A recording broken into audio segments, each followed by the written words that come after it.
Bien, vamos a empezar entonces. Hoy día nos toca ver lo que es correspondiente al segmento de tórax, todo lo que corresponde al aparato respiratorio, ¿sí? Muy bien. Bien, este es nuestro temario de hoy.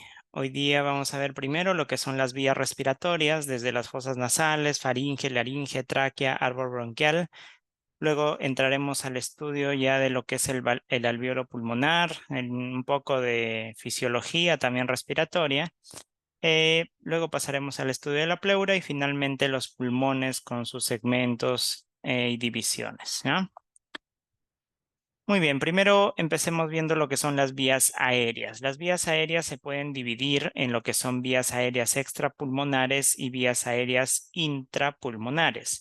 Extrapulmonares, obviamente todo lo que está toda la vía de paso del aire desde el exterior del organismo hasta llegar hasta el nivel de los pulmones, ¿no? Hasta el ilio pulmonar, que es la zona donde la tráquea o los bronquios primarios, en este caso, se introducen hacia el parénquima pulmonar, ¿sí? Hasta el bronquio primario.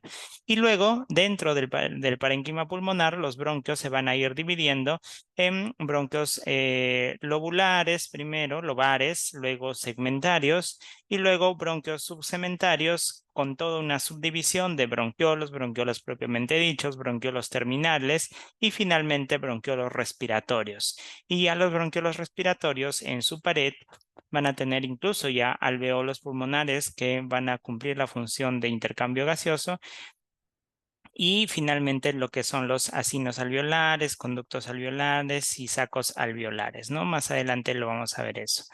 Entonces, vamos a empezar viendo todo lo que son primero vías aéreas extrapulmonares, empezando por fosas nasales, faringe, laringe, tráquea, bronquios primarios, extrapulmonares y luego ya veremos las vías intrapulmonares, ¿sí? En cuestión a fosas nasales, un breve repaso nada más, porque ya lo hemos visto también en el segmento de cabeza, de cabeza, ¿no? Las fosas nasales se sitúan en el macizo medio o también llamado macizo sensorial del cráneo, en donde pues se sitúan tres órganos de los sentidos importantes, ¿no? Que es el órgano de la audición, el órgano de la vista y el órgano de la olfacción. Entonces, las fosas nasales va a ser el inicio de la vía respiratoria.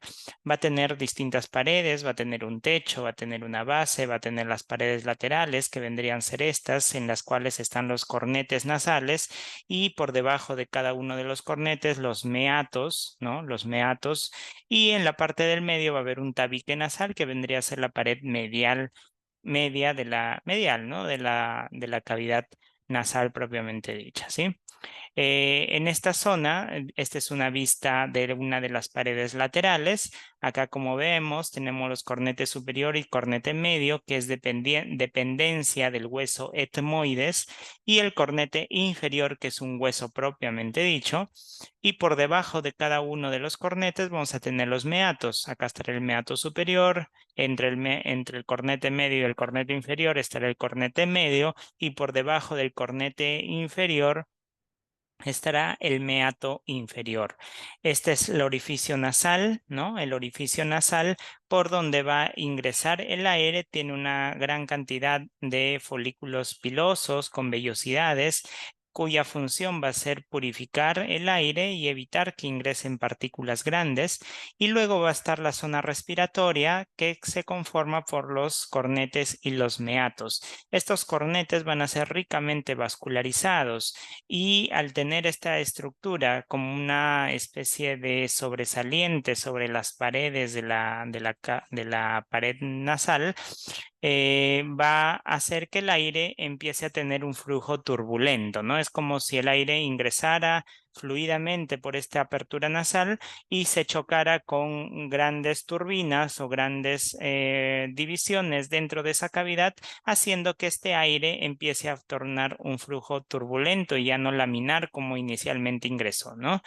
Este flujo turbulento ahondado a la rica vascularización que tienen estos cornetes, va a hacer que este aire se caliente y se humidifique en esta zona, pasando hacia las vías respiratorias como un aire más a temperatura ambiente, ya no tan frío del exterior y un poco húmedo, ¿ya? Y eso va a ser importante para el momento del intercambio gaseoso, ¿sí? Vamos a ver también que hacia la parte posterior vamos a tener lo que son las coanas, ¿no? Las coanas es la vista posterior de las cavidades nasales, ¿no? O sea, el orificio posterior que va a comunicar a la cavidad nasal con lo que es la faringe nasal o nasofaringe, ¿sí? Muy bien. Acá tenemos, miren, esta es una vista posterior, ¿ya? Esta es una vista posterior de lo que son las cavidades nasales. Acá están los cornetes, cornete medio y cornete inferior, y esta es el tabique nasal y las paredes. Este espacio que se forma acá, que es la parte distal o terminal posterior de las fosas nasales, se conoce como coanas, ¿ya? Coanas. Y va a ser la comunicación de la fosa nasal con la faringe. Y la faringe pues va a tener tres sectores, ¿no? El primero, el más superior, que se comunica con las fosas nasales, que va a ser exclusivamente respiratorio, se va a conocer como la rinofaringe. Más hacia intermedio, después de la rinofaringe, vamos a tener a la orofaringe, que es la parte posterior de la cavidad oral, ¿sí? Orofaringe, la parte posterior de la cavidad oral, y esta zona ya no va a ser solamente respiratoria, sino va a ser tanto digestiva como respiratoria, ¿no? Porque por ahí también va a pasar el alimento. Y hacia la parte de atrás de la laringe, acá está el orificio de la laringe, este espacio de aquí, ¿no? De la laringe, acá tenemos el cartílago epiglotis que va a cubrir esta apertura laringea. Se va a encontrar por detrás de esa laringe, se va a encontrar la laringofaringe o también llamado hipofaringe, cuya función va a ser solamente digestiva porque por ahí va a pasar el bolo alimenticio hacia el hacia el estómago. En cambio, el aire ya se va a ir hacia la laringe para luego dirigirse a los pulmones, ¿no?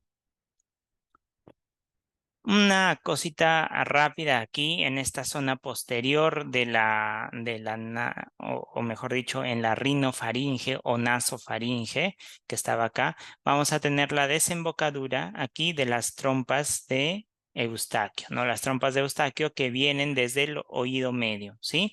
Y por detrás de esas trompas de Eustaquio va a estar una cavidad que se conoce como la fosita de Rosenmüller, ¿no? Donde se va a encontrar las amígdalas faringias, ¿no?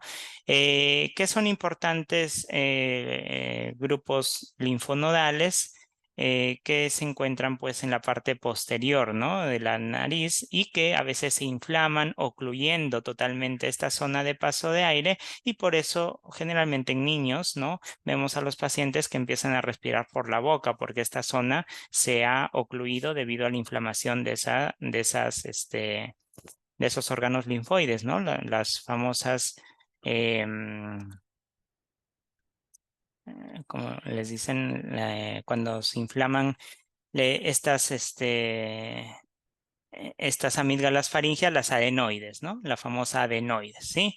Que es una inflamación de una glándula, pues, ¿no? Entonces, detrás de la desembocadura de esa trompa de Eustaquio, no se olviden fosita Rosenmüller, que aloja, pues, a las amígdalas faringias, ¿ya? Y, pues, el paciente va a tener que empezar a respirar por la boca porque este paso de aire va a estar ocluido, ¿no? Muy bien, acá tenemos a lo que es entonces la laringe, ya la habíamos visto, la laringe también en cuello, pero bueno, para los que no pudieron ver la clase, la laringe, que es el segundo paso del aire después de de la faringe, vamos a tener que está compuesta por cartílagos hialinos y cartílagos elásticos. Los cartílagos hialinos son la epiglotis, que está acá en la parte posterior, acá no se ve porque la hemos tenido que sacar para poder ver a este espacio, ¿no? Que se conoce como glotis. ¿no? La epiglotis va por encima de la glotis y va a cerrar justamente la glotis al momento de que hagamos una deglución para evitar pues que el bolo alimenticio se dirija a esa laringe y siga su paso hacia la faringe, ¿no?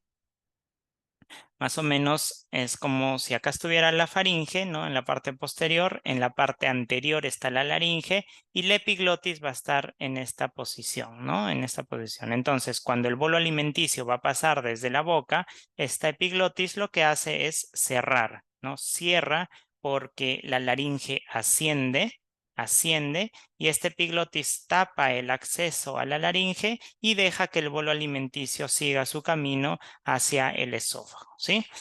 Por eso es que cuando nosotros hacemos una deglución y si nos tocamos el cuello, vamos a sentir que hay una estructura cartilaginosa dura que va a subir, ¿no? Si ustedes desean, hagan el paso de saliva y van a ver cómo hay una estructura que sube y pues esa es la laringe que se va a ocluir o tapar con la epiglotis, ¿no? Para evitar el paso de esa saliva justamente a la vía respiratoria, ¿no? Posteriormente, hacia la parte inferior, vamos a tener al cartílago tiroides, al cartílago cricoides y por la parte posterior vamos a tener a los cartílagos corniculados y los cartílagos aritenoides, ¿no? Aritenoides. Obviamente todos, aquí estará el cartílago cricoides, acá a esta altura los aritenoides y acá a esta altura los corniculados, unidos por una o articulados por una serie de músculos. Por ejemplo, acá tenemos al músculo cricoaritenoideo, ¿no? Cricoaritenoideo lateral. También estará el crico posterior, perdón, también estará el cricoaritenoideo lateral por acá por los costados. Este será el interaritenoideo, ¿no? Interaritenoideo. Y hacia la parte anterior o hacia la parte de adelante de la tiroides van a estar los cartílagos aritenotiroideo, ¿no? Acá, ¿no? Por acá va a estar el aritenoides en la parte posterior y hacia adelante va a estar el cartílago tiroides. Entonces, los músculos tiroaritenoideos, tanto medial como lateral, van a formar las paredes de estas estructuras que se conocen como las cuerdas bucales. Y las cuerdas bucales van a dejar un espacio entre ambas que se conoce como glotis, ¿no? La glotis entonces es la zona de paso del aire de la vía respiratoria, ¿no? En la laringe, ¿no? El aire no va a pasar ni por acá ni por acá. Van a tener que las cuerdas bucales aperturarse para que el aire pueda ingresar. Estas cuerdas bucales, cuando se cierran y al momento que el aire está saliendo y las cuerdas se encuentran en aducción, es decir, cerradas, eso va a hacer que el aire haga vibración sobre estas cuerdas y se va a producir lo que es el sonido. El sonido, o sea, la voz, ¿no? Entonces, la glotis cuando está cerrada, quiere decir que la glotis está en fonación. Más bien, cuando la glotis está en una especie de triángulo, la glotis va a estar en una posición neutra, es decir, va a estar en apnea, ni siquiera no entra ni sale aire. Y cuando la glotis está en inspiración o expiración, va a tomar una forma romboidea, ¿sí? Y ahora sí, pasando a estructuras que de repente todavía no habíamos visto, vamos a ver lo que es la tráquea, ¿no? La tráquea tiene dos porciones, una porción cervical que es desde C6 hasta C7, recordemos que el cartílago cricoides, que es este de la tiroides, está a nivel de C6, entonces acá estará C6, acá estará C7 y luego ya vienen las vértebras torácicas, ¿no? Las vértebras torácicas T1, T2, T3 y T4. Recordemos que el nivel T4 es importante en tórax, ¿no? A esa altura se va a encontrar lo que es el cartílago, que es la carina. La carina es el último anillo traqueal, ¿ya? El último anillo traqueal se conoce como carina, ¿ya? Y va a dar origen esa carina a lo que son los bronquios primarios, bronquio primario derecho, bronquio primario izquierdo, ¿sí? Recordar también que a nivel de T4 nos encontramos en lo que es el manubrio esternal, ¿sí? Es decir, terminando terminando el manubrio del esternón, ahí, y empezando el cuerpo del esternón, en esa prominencia que hay al medio del esternón, bueno, un poco más arriba de la mitad del esternón, ¿no? O sea, entre el manubrio y el cuerpo esternal, a ese nivel yo me encuentro en T4. Entonces yo puedo inferir que exactamente posterior a ese ángulo external que hace el manubrio con el cuerpo, posterior a eso se encuentra la tráquea dividiéndose en sus dos bronquios primarios, ¿no? Entonces es un punto de reparo anatómico importante. Entonces la tráquea va a ir desde acá, desde el cartílago cricoides hasta acá, que es el ángulo external, ¿no? El ángulo external que, como ya saben, se encuentra entre el manubrio external y el cuerpo external, ¿no? Entonces al medio está el ángulo. Entonces la tráquea va a ser de esta dimensión más o menos, ¿no? Tiene más o menos de 16 a 18 cartílagos costales y tiene una dimensión de más o menos 10 a 12 centímetros, ¿no? No es muy grande. Tiene anillos traqueales, ¿ya? Los anillos traqueales van a ser más o menos de esta conformación, van a ser como una especie de herradura.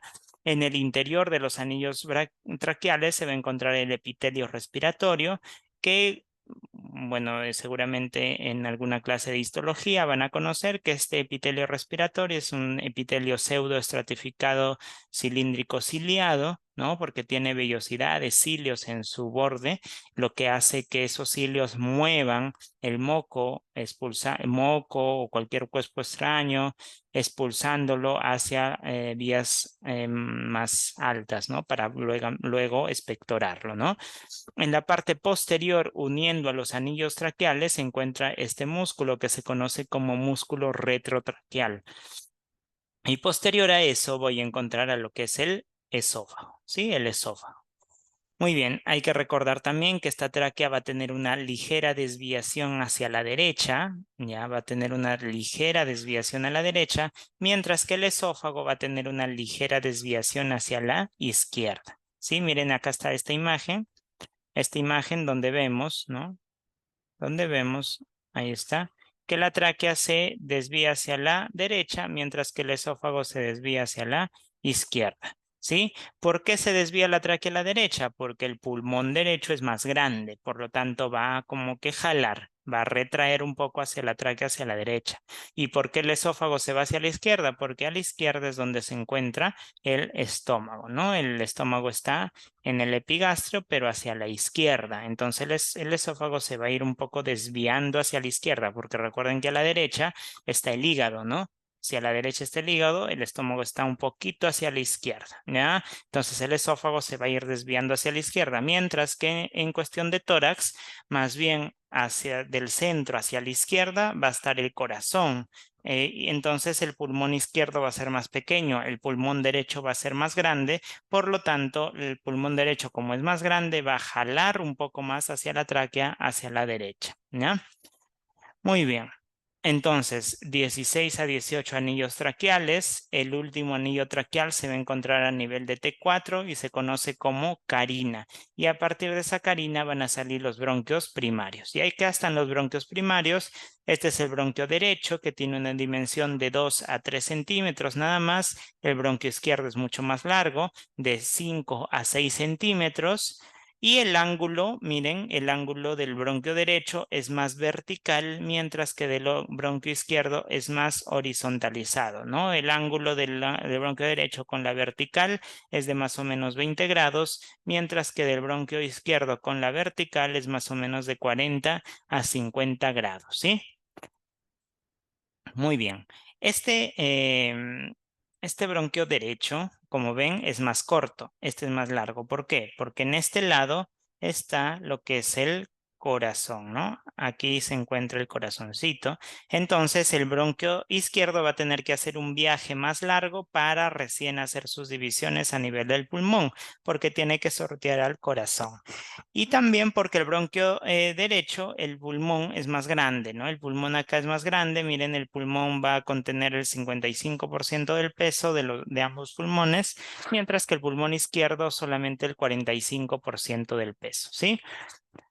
Muy bien. Ah, y de diámetro es más ancho también. Desde el medio hasta el borde tiene 1.2 a 1.5 centímetros de diámetro, perdón, claro, de diámetro, el total del diámetro, ¿sí?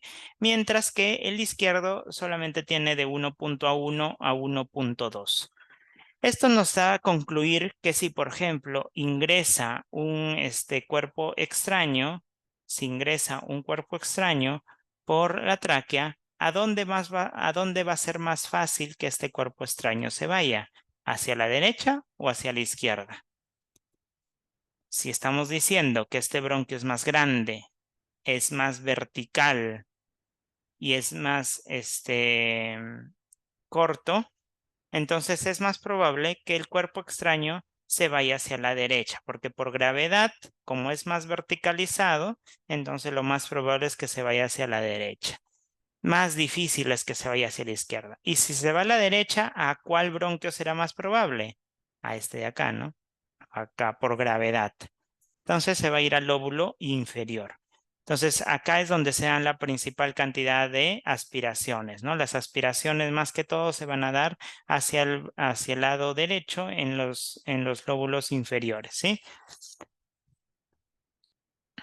Muy bien. Continuemos. Ahí están las divisiones ahora del bronquio primario derecho. Vamos a tener primero que el bronquio primario se va a dividir en segmentos broncopulmonares, ¿no? Entonces tenemos el segmento superior, el superior, ¿no? Derecho. Luego tenemos el segmento medio y luego tenemos el bronquio inferior derecho. Entonces, bronquio superior derecho, bronquio medio derecho y bronquio inferior derecho. Esto se va a dar debido a que el pulmón derecho va a tener tres lóbulos: lóbulo superior o apical, lóbulo medio y lóbulo inferior, ¿ya? Entonces, este lóbulo superior va a estar ventilado por el bronquio derecho superior. Este lóbulo medio va a estar ventilado por el bronquio derecho medio y el lóbulo inferior va a estar ventilado por el bronquio derecho inferior, ¿ya? Ahora, dentro del lóbulo superior se va a dividir en tres segmentos: en segmento apical, segmento posterior y segmento anterior. Y por lo tanto, los bronquios secundarios también se va a dividir en tres segmentos: bronquio secundario apical, bronquio secundario posterior y bronquio secundario anterior, ¿no? Entonces, va a haber un bronquio para cada lóbulo y va a haber un bronquio para cada segmento. Para cada lóbulo van a estar los bronquios secundarios y para cada segmento van a estar los bronquios segmentarios, ¿no? Bronquios segmentarios. Muy bien. Entonces, del bronquio superior derecho van a salir tres: apical, posterior y anterior. Del bronquio secundario medio derecho van a salir dos: lateral y medial.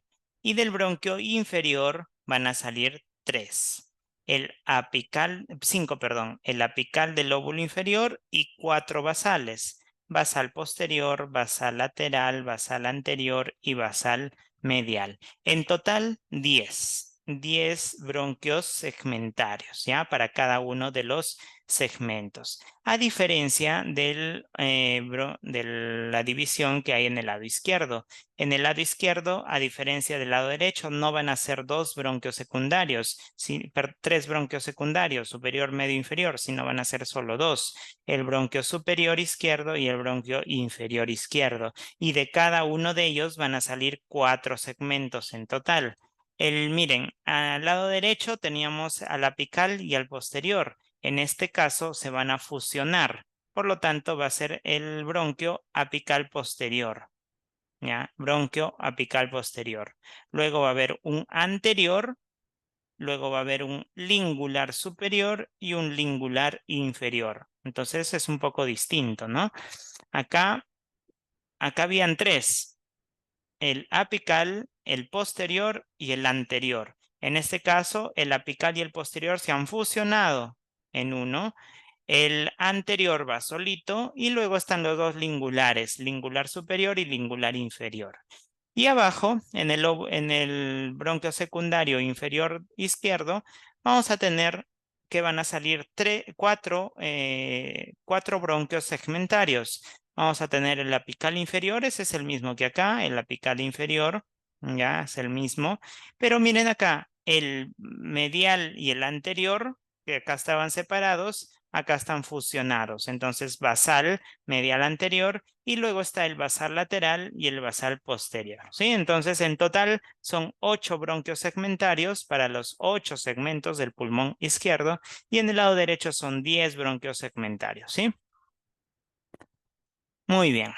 Posteriormente vamos a tener que de cada bronquio segmentario o terciario van a salir ahí están los bronquios, ¿no? Que terminan en bronquiolos, y los bronquiolos pues van a ser de varios tipos, ¿no? Bronquiolos primero propiamente dichos, luego bronquiolos terminales, luego bronquiolos respiratorios, y hasta ahí es la parte de vía respiratoria, ¿no? De conductos, o claro, de zonas de paso de aire, ¿no? Vía hasta el bronquiolo respiratorio, porque ya los sacos alveolares y alveolos ya viene a ser la zona de hematosis, ¿ya?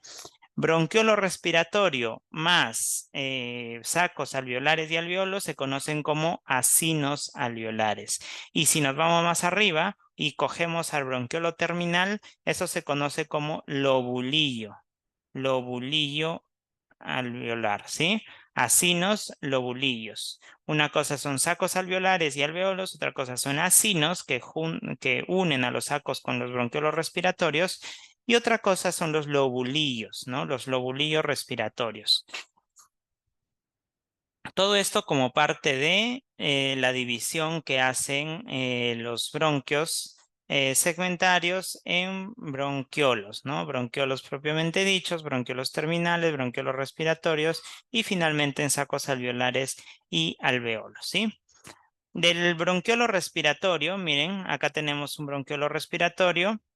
Este bronquiolo respiratorio, ¿por qué se llama bronquiolo respiratorio? Porque en su pared ya podemos encontrar lo que son alveolos. Entonces ya se van a realizar lo que son procesos de intercambio gaseoso. Muy bien, ahí está el bronquiolo respiratorio. Del bronquiolo respiratorio va a haber una especie de espacio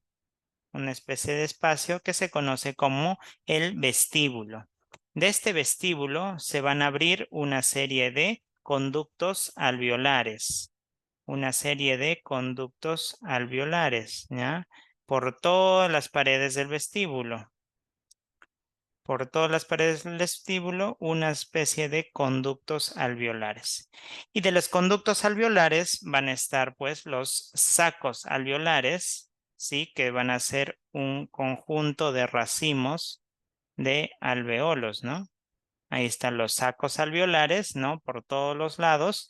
Y de estos sacos alveolares vamos a tener lo que es el alveolito, ¿no? El alveolo propiamente dicho, con su atrio alveolar, ¿no? Entonces ahí están los alveolos con su atrio alveolar hacia el medio, ¿no? Entonces, más o menos, obviamente todos estos son múltiples alveolos, así como se ve acá, ¿no? Con sus así como llegamos desde bronquiolo respiratorio hasta alveolos, ¿sí? Hasta alveolos. Así es más o menos, ¿no? Miren, ahí está la tráquea, bronquios primarios, bronquios lobulares, primero lobulares, luego los bronquios segmentarios, y hemos visto en el lado derecho son 10, en el lado izquierdo son 8, luego vienen los bronquiolos con todas sus divisiones, ¿no? Bronquiolo propiamente dicho, bronquiolo terminal, y luego vienen los bronquiolos respiratorios. Los bronquiolos respiratorios se van a abrir en espacios, ¿no? En espacios de donde van a salir los conductos alveolares, y de estos conductos alveolares van a salir los atrios para finalmente llegar hasta los alveolos. Los alveolos, igual entre alveolo y alveolo hay comunicaciones. Miren, acá tenemos un alveolo y acá tenemos a otro alveolo. Se conocen como los poros de Kohn. Poros de Kohn, ¿ya? Importante. Poros de Kohn. ¿Ya? Acá también es importante recalcar que desde los bronquiolos respiratorios, acá está el bronquiolo terminal que todavía no tiene alveolos y acá ya viene el bronquiolo respiratorio que ya contiene alveolos, van a haber 3 órdenes, ¿no? De primer orden, de segundo orden, de tercer orden, hasta recién llegar a a toda la división alveolar, ¿no? Que consiste en atrio, de ahí conductos alveolares, perdón, en vestíbulo, luego conductos alveolares, luego atrios y finalmente los alveolos, ¿sí? Sacos alveolares y finalmente los alveolos. Una vez que el oxígeno llega a los alveolos, pues vamos a tenerlo acá en los alveolos. Va a haber una serie de capas que tiene que atravesar este oxígeno para llegar hasta el vaso sanguíneo para que ese oxígeno se una al grupo M de la hemoglobina, ¿no? Y las capas van a ser las siguientes. Primero, dentro del alveolo, este oxígeno va a tener que atravesar esto que se llama surfactante pulmonar o surfactante alveolar producido por los neumocitos tipo 2, ¿ya? Luego vamos a tener que atravesar el epitelio alveolar, ¿no? Que son los neumocitos tipo 1. Luego vamos a tener que atravesar una membrana basal. Luego va a haber un intersticio, ¿no? Intersticio. Luego va a haber un endotelio capilar, ¿no? Endotelio capilar. Luego va a haber ya lo que es el plasma, ¿no? El plasma capilar. Luego viene la membrana citoplasmática del eritrocito y finalmente pues el oxígeno va a tener que llegar hacia el grupo hemo de la hemoglobina, ¿sí? Entonces, nuevamente, primero surfactante, luego epitelio del alveolo, luego la membrana basal, que también se conoce como la membrana intersticial de Layer, ¿sí? Layer, ahí está la membrana basal. Luego, esa membrana basal está íntimamente relacionada con lo que es el endotelio de los vasos sanguíneos, y después va a llegar al plasma y del plasma va a tener que atravesar la membrana plasmática, obviamente luego el citoplasma hasta llegar a la hemoglobina para unirse el oxígeno a su grupo hemo, ¿no? Igualmente para el CO2, solo que en una dirección contraria, ¿sí? Muy bien. Hasta acá vamos a dejar esta primera parte, ¿sí? Hemos hablado de todo lo que son vías respiratorias y alveolos y luego en la segunda parte vamos a hablar de membranas pleurales y pulmones, ¿sí? Nos vemos, chicos, en unos minutitos.